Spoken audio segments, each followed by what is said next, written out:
Here. I would like to thank the scientific committee for choosing me as a presenter in this session. So basically we have learned why we need to record, we have learned how to record, and we have learned in which ways we can record. Now what to do with these recording materials. Now my presentation's named Director's Cut, but basically I'll be only talking about mostly post-directorial editing and animation. Director is defined by Webster as a person who supervises the actors and other staff in a film, play or similar production. So, can you guess who this basically director cinematographer is? No, he is not Satyajit Ray, but you are right, he used to work for Satyajit Ray. He is a cinematographer for most of his films. Shyam Michael was a music director, I think. No. Yeah. And this guy, you don't name him. Can you guess with what films he is associated with? This video. Yeah, so once you see the video, it's very, so this is how anonymous but great these people are. This is what we should aim to be actually. Don't worry whether you are famous or not, but they should know you by your work rather than by your name. So let's talk about basic editing and animation. Now, just to show the importance of how important animation is to any video, I just want you to hear two clips. April 14th, 1912, Sunday, 11:30 p.m. Early in their watch, lookouts Fleet and Lee in the crow's nest noticed light haze appearing directly ahead of the Titanic. Her present speed is 20 to 21 knots per hour. This was a non-animated clip where half the people will fall asleep by the time Titanic sinks.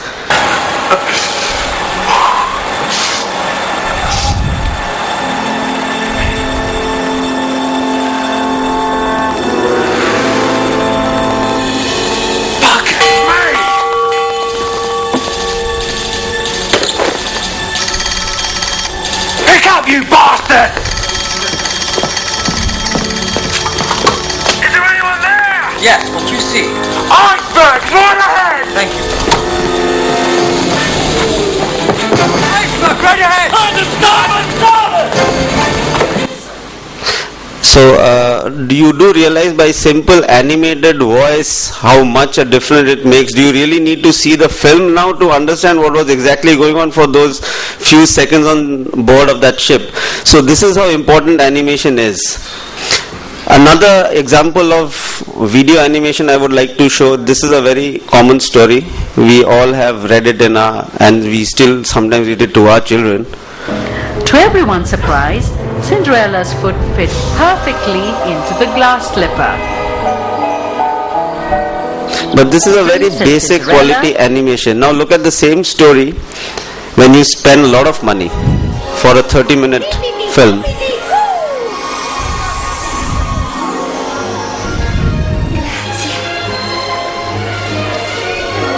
So it almost looks lifelike. You can't make out whether it's animation or it's reality. So let's talk briefly about the software. For basic editing, what I usually use and I find it to be very effective is the standard Windows software available packaged. You can use Movie Maker, you can use as simple as PowerPoint presentation to record an animation.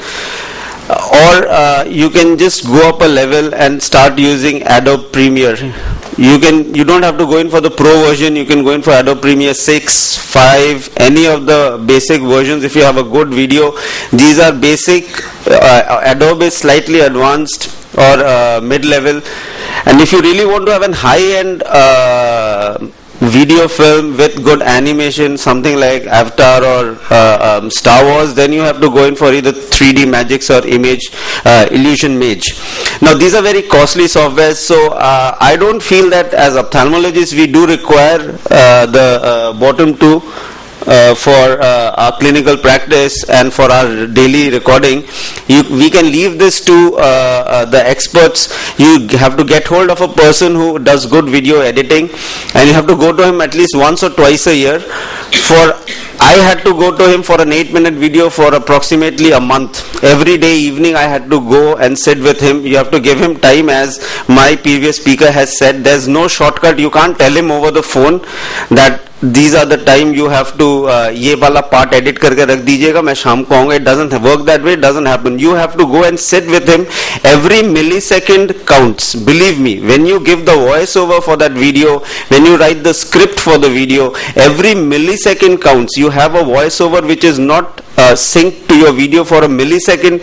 You don't know how bad or disastrous it sounds. It will look like a dubbed Chinese movie in which the lips are moving in the wrong direction and the voices are going in the wrong direction.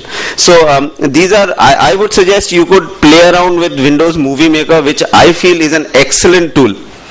You explore all the possible facets of Windows Movie Maker and you will realize that you can have a good quality animation and effects in videos without having to spend a lot of money, but you have to give it time. It's very slow also. Adobe Premiere has worked for all my videos till now. I haven't had the privilege of using these two because probably I can't afford to spend so much. But if you really have money, these are the animation softwares which are available. But I think it's best to leave it to the professionals. Now let me show you what I was talking about. This is a very simple animation I had used in one of my presentations around 4 or 5 years back, and this is purely created by PowerPoint presentation. This is okay for PowerPoint presentation, just to show the effect, how laser thermoepilation is done. So this is fine, but this is not very high end. Incision. This is a video I had borrowed from the chief of this symposia. He had used this video intermingled with animation to describe the surgical steps of his procedure. Subcutaneous tissue are split. And basically it simplified The temporalis fascia becomes his visible. surgical steps without him having to extend the voiceover. It is again incised to expose the underlying temporalis muscle.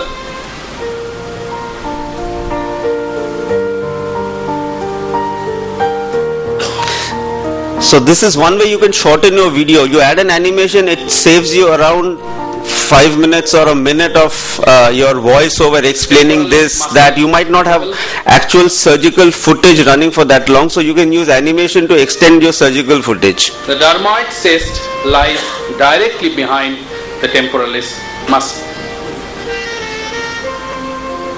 Anyway, the animation can also be three-dimensional, like this is from one of my videos. I've used it in presentations also. This is a chopper I had designed. I presented last year, and for this I had to take the help of a professional guy, but he was semi-professional. He used to work in an IT firm. For his part-time hobby or fun, he used to design 3D objects, and I had given him this chopper I had made myself, and then he designed this 3D animation probably in half an hour. This was a half-an-hour job for him.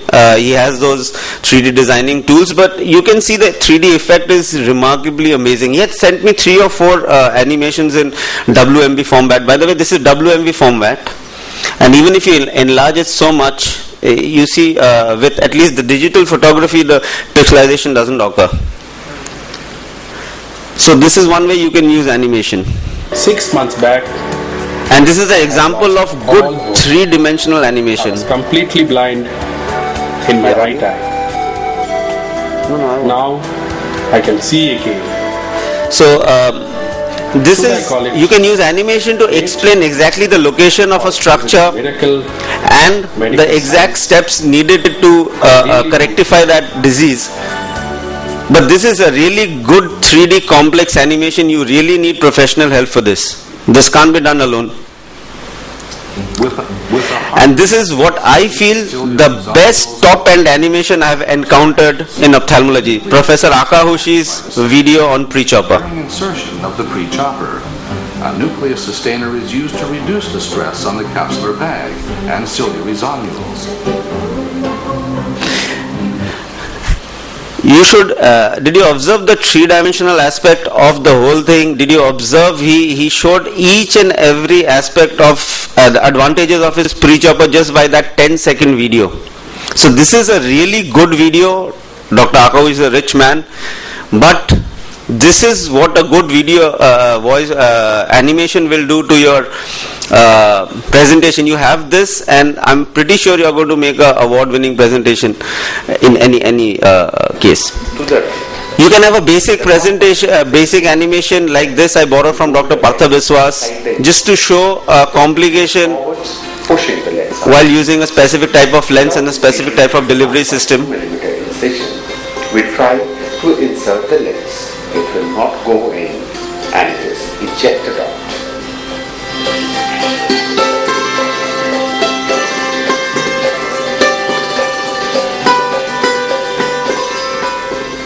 The lens is washed and engaged in the injector.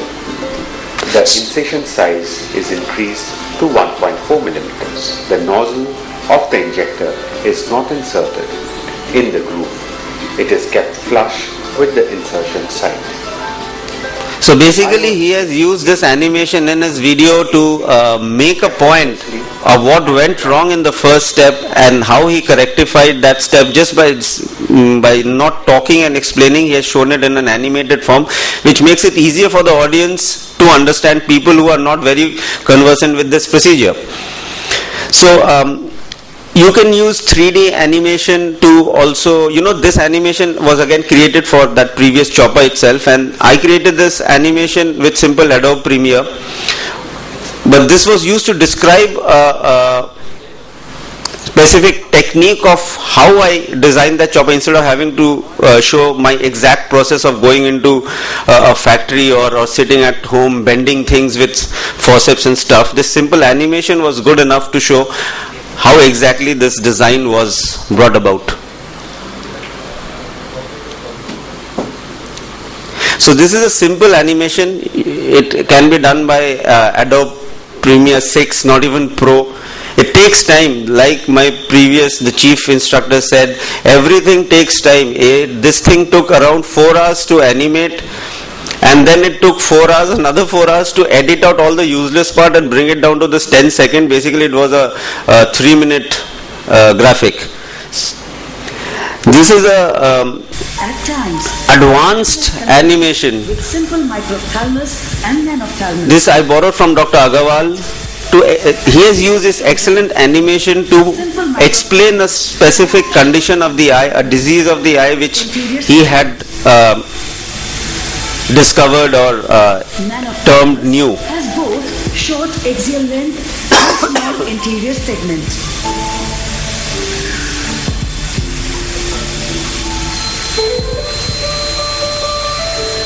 In contrast, RAM has a normal axial length but disproportionately smaller interior segment. So you can use animation to explain a condition more easily, instead of having to explain the cornea and the anterior chamber is small and what is the difference. This simple 30-second clip was enough to explain what is nanophthalmos, what is a normal eye, and what is relative anterior microphthalmos. This is a video I wanted to show. This is one of my own videos. This is hardly a 1.5-2 minute video, but the whole animation and editing was done in Windows Movie Maker. There's no voice. Basically this was a soft cataract I was operating, and just after finishing off the last fragment, I noticed a rent. This was supposed to be a funny video. God knows for what reason it was not funny when this thing was happening. Anyway, there was this rent, but all this animation is created in Windows Movie Maker. This is around 4 or 5 years old, this video. The whole thing is made in Movie Maker.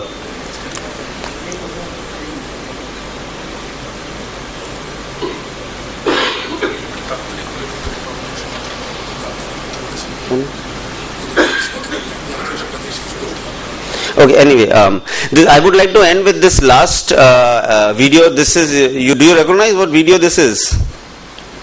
Confessions of Capsulina. This is an award-winning video.